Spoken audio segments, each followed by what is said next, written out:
in a talo asu kalpari chanachinani ingatinange patian famal asu visual katana luti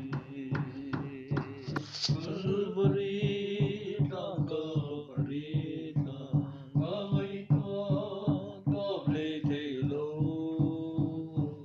Kalvari,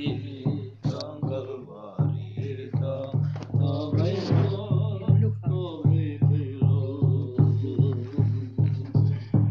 nang ba angel thiang di mate seraphim ro puite